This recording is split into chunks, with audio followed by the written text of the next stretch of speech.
y vi volar por en medio del cielo a otro ángel que tenía el Evangelio eterno para predicarlo a los moradores de la tierra, a toda nación, tribu, lengua y pueblo.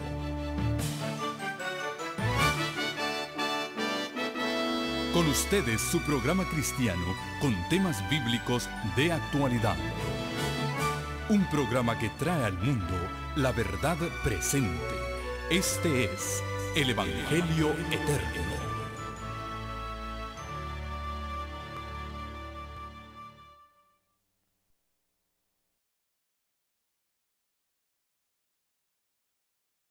A este su programa del Evangelio eterno.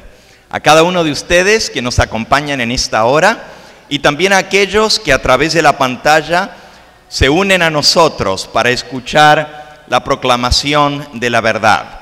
Estamos muy felices de poderles saludar en esta hora y estamos listos para iniciar un tema de suma importancia. En el día de hoy es reunión de una semana de charlas o conferencias con énfasis sobre el hogar y la familia. En nuestra última presentación, anoche, vimos los 10 secretos para mejorar las relaciones en nuestro hogar. Cómo tener paz en el hogar. Hoy vamos a ver la importancia de la espiritualidad, de la religión en la familia. Y antes de abrir el santo libro de Dios, vamos a pedir que el Espíritu Santo nos guíe. Los que puedan me acompañan de rodillas, los demás allí sentados pueden inclinar sus rostros para orar.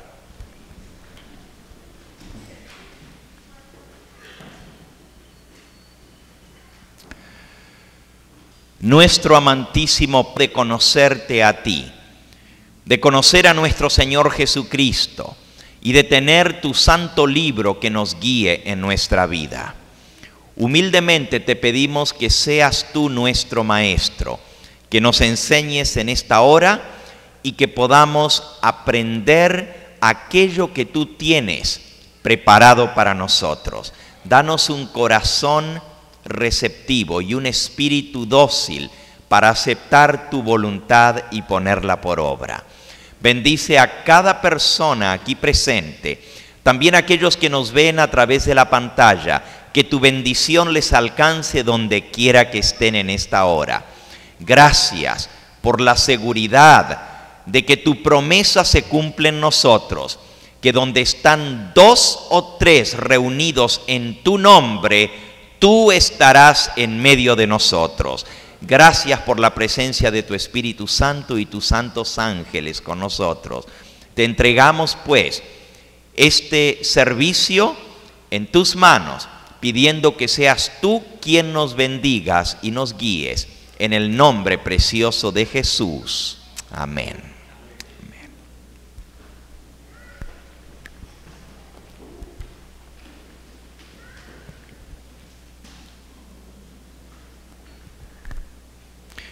Cuando Dios creó al hombre aquí en la tierra, lo hizo con ciertas características muy peculiares.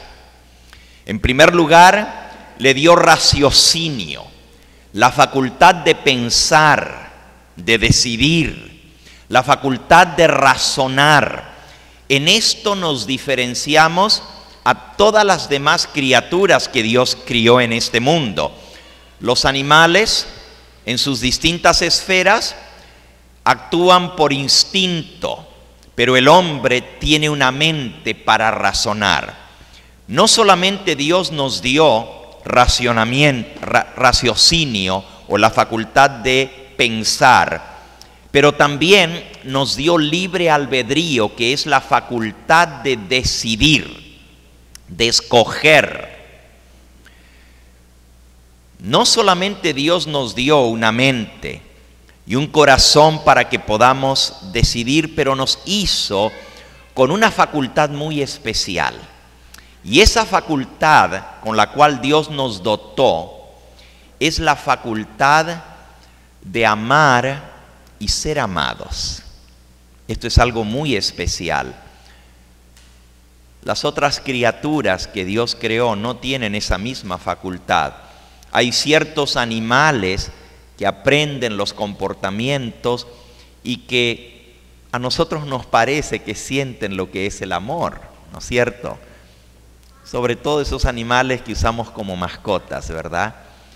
Pero con nosotros es diferente, porque Dios nos hizo a su imagen y semejanza.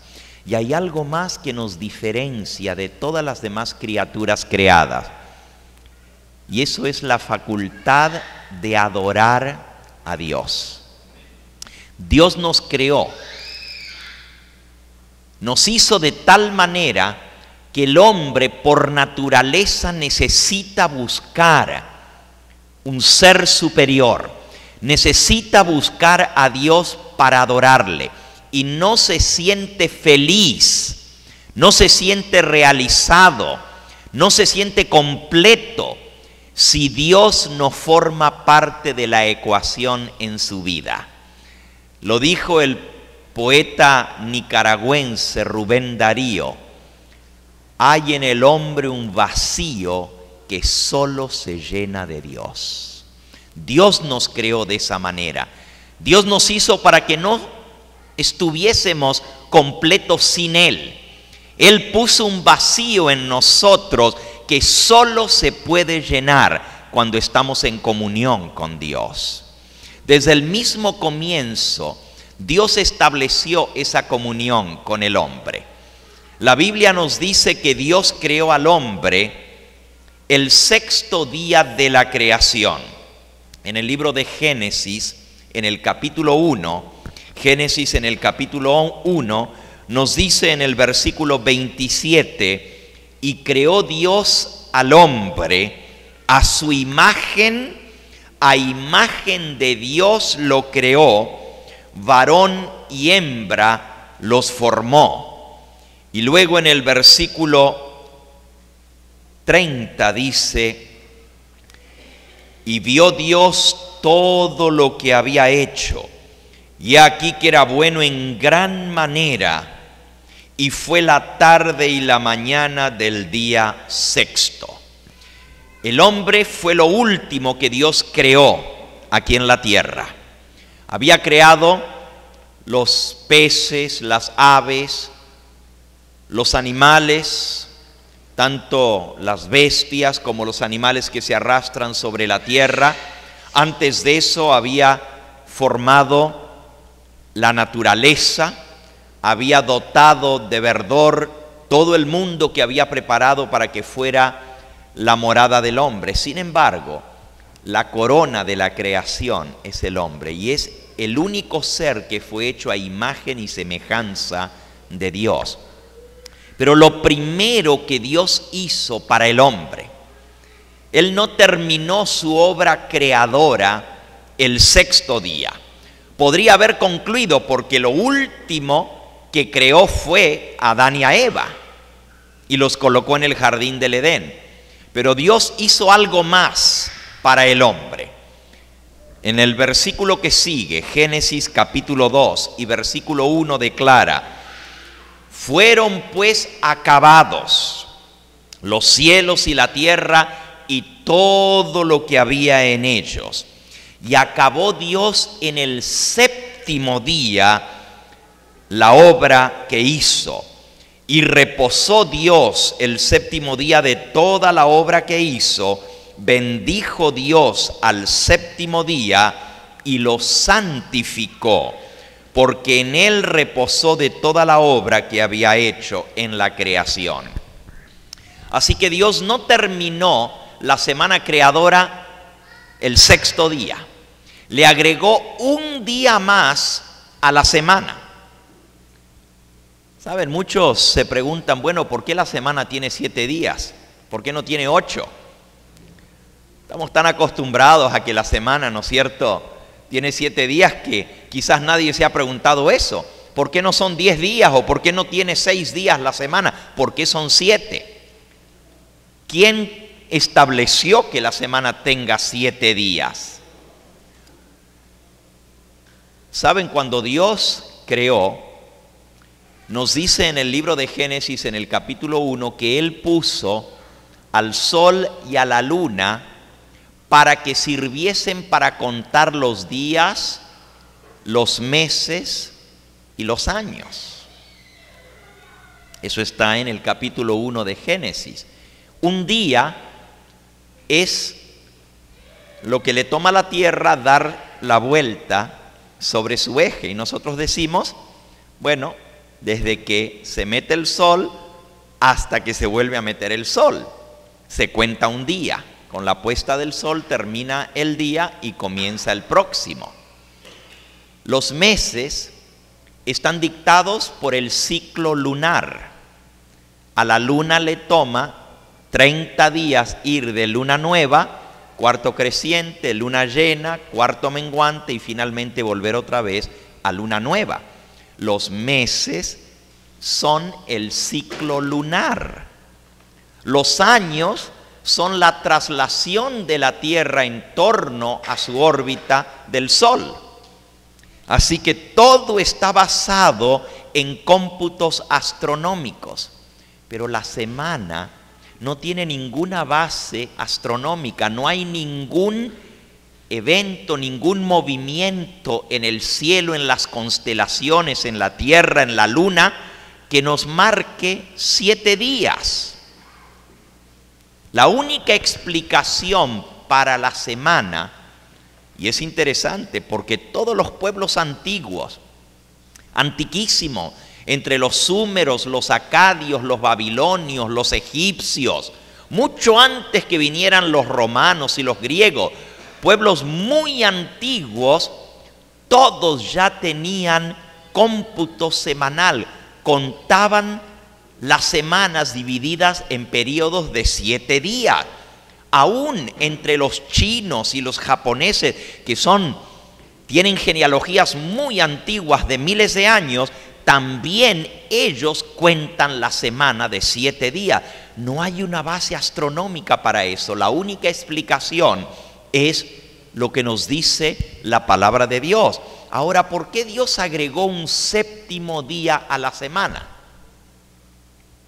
Justamente porque Él nos creó con la facultad de adorar. Él agregó el 7º día para que fuese un día de relación, un día de comunión. Si es día de reposo, Dios dio el ejemplo reposando, dice aquí, pero no porque Dios estuviera cansado. ¿Acaso Dios se cansó de la creación? Dios no necesitaba descansar en el sentido de estar cansado. Él descansó al deleitarse en las obras creadas. Dice, miró Dios todo lo que había hecho y he aquí que era bueno. Así como un artista, cuando termina su obra de arte, un escultor, da unos cuantos pasos hacia atrás, o el pintor, y mira su obra terminada y se siente feliz y orgulloso de ver completa esa obra. Así Dios apartó el 7º día para que fuera un día de contemplación, un día de gozo, un día de gozarse con las cosas que Él creó. Y por supuesto, lo más importante de la creación era el hombre. Por eso, ese día llegó a ser el día de comunión entre Dios y el hombre.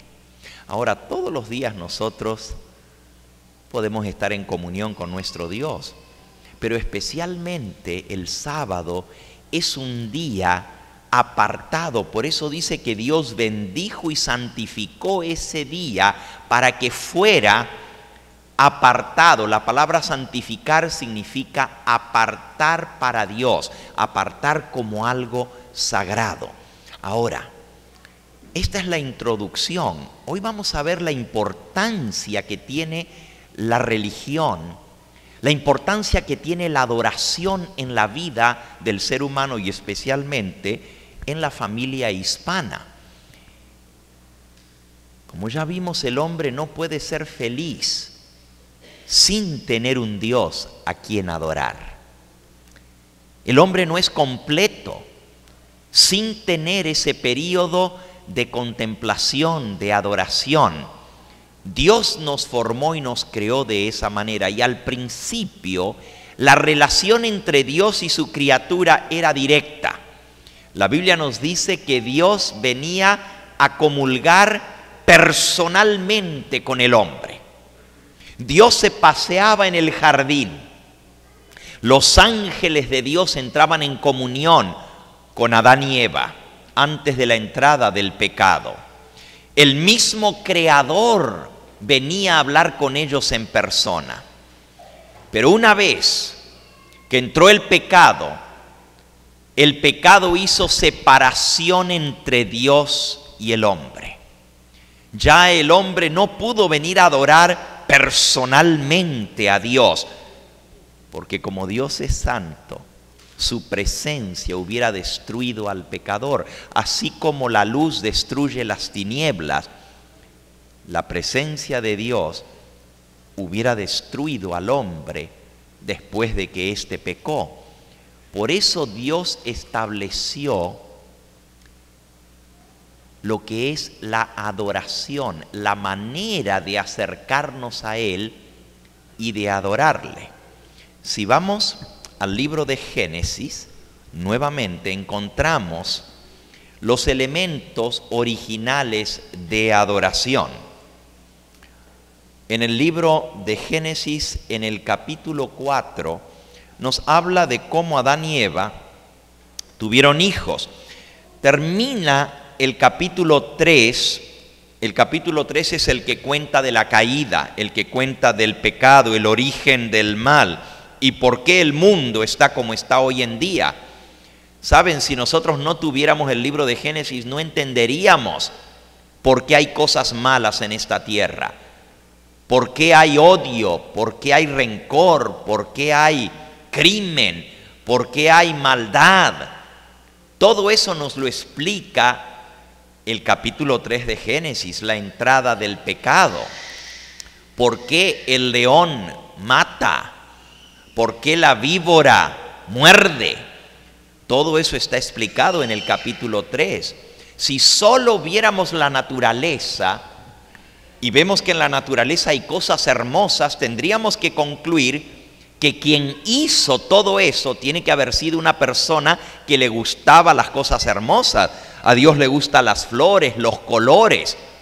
Pero cuando vemos en la naturaleza que los animales se matan unos a otros, diríamos, pero quien los hizo debe ser malo también, debe ser sádico, porque si los creó para que se mataran, ¿qué clase de Dios es ese? Por eso necesitamos la revelación de su palabra para entender lo que pasó, que no era el plan original de Dios, de que entrara el pecado y la maldad. Dios quería que el hombre viviera en armonía eternamente, que él viviera en felicidad, que conociera el bien por experiencia. Y por eso le alertó de antemano que existía el mal. No es mi propósito en este día entrar en la profundidad de lo que es el origen del pecado. La Biblia le llama eso el misterio de la iniquidad, el misterio de la maldad. Y es un misterio cómo entró el mal en el universo, porque Dios es un Dios bueno. Dios no creó lo malo. ¿De dónde entonces vino lo malo? Bueno, en otra oportunidad más adelante vamos a explicar un poquito de ese misterio de la maldad, cuando hablemos esta noche del peligro más grande de la familia. Vamos a ver por qué somos como somos y por qué heredamos lo que heredamos. Pero voy a seguir un poquito explicando los elementos de adoración.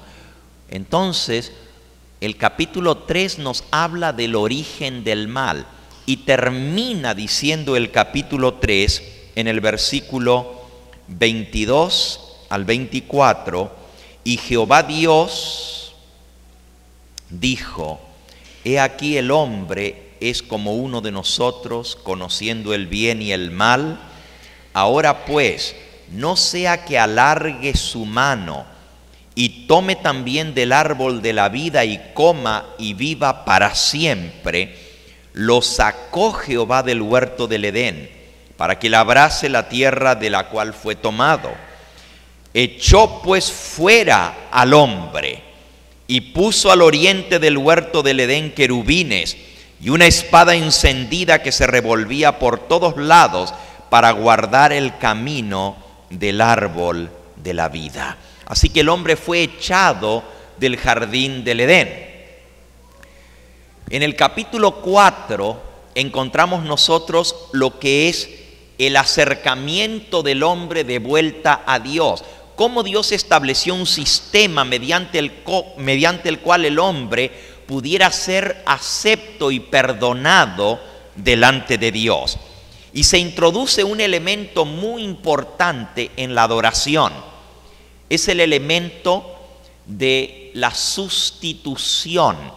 El hombre es pecador. La paga del pecado es muerte. Y si el hombre no quiere morir por la presencia de Dios, necesita quitar su